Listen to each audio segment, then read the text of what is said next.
This is the electronic voting machine, the EVM, which the Election Commission uses for conduct of elections to the state assemblies and the parliament in the country. EVM basically consists of two parts. This is the control unit, the CU, and this is the ballot unit, this is the BU. Now, what happens is the ballot unit is kept in the voting compartment.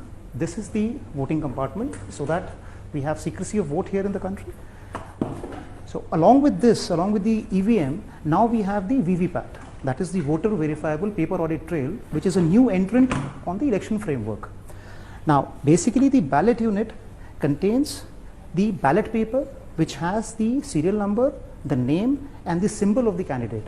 Now in this case, it's a dummy ballot paper which is used only for training and awareness purposes. As you can see, AAA, BBC and also the dummy symbols are there. Next to the ballot, the candidate's name is a button. Now, the easiest part of the EVM is that the voter has to just press the blue button in front of the candidate of his choice and the vote gets recorded. Now, this control unit is at the polling station, or these are kept together here just for demonstration purpose. But in the polling station, this control unit is kept with the presiding officer. And these two units are kept in the voting compartment. This is the voting compartment. So that whenever the voter casts his vote, he can cast it in absolute secrecy and nobody sees what is happening. Now, what happens is once the machines are set, polling station, in the beginning we do a mock poll, as you already know, in the presence of, so 50 votes are cast in the machine, and after that the votes are counted through the control unit, and also the slips are taken out from the VVPAT and they are tallied, just to make sure and ensure all the participants that the machine is functioning absolutely accurately and there is nothing amiss here. Now, how the vote is released, basically the presiding officer, what he does is he just has to press the ballot button here. Now the minute he presses the ballot button, a red light glows on the control unit which shows that the machine is now in readiness. The minute the red light glows here, there is a green light, the ready light which is there on the ballot unit. This is the ready light. This light shows that now this ballot unit can accept the signal for the particular vote to be cast. Now the voter, what he has to do is, suppose he chooses candidate number 4.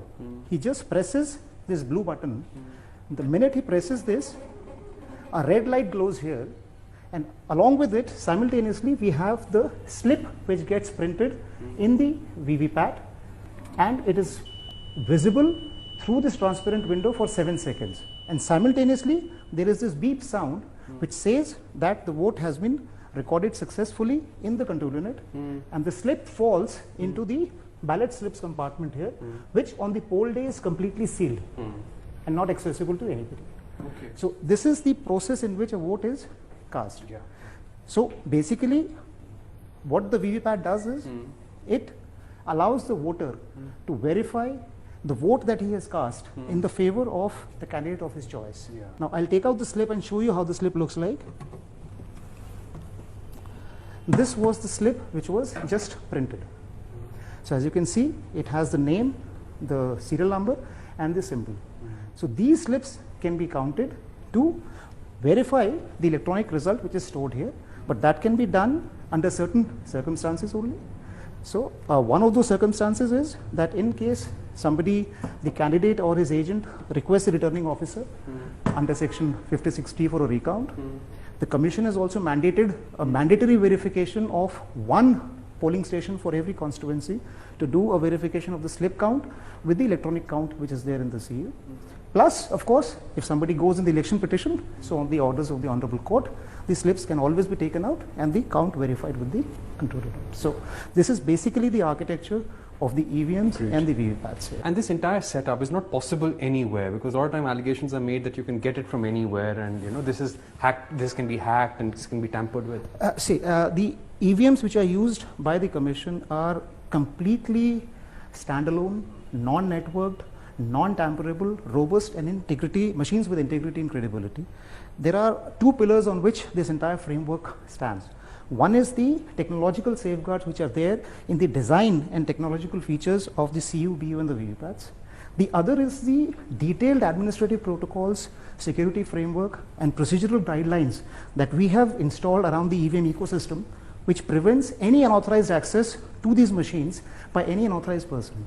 So these machines remain under the control and custody of the election officials at all times. So it's impossible to take these machines, do any kind of mischief, and bring them back into the EVM ecosystem. That's just not possible.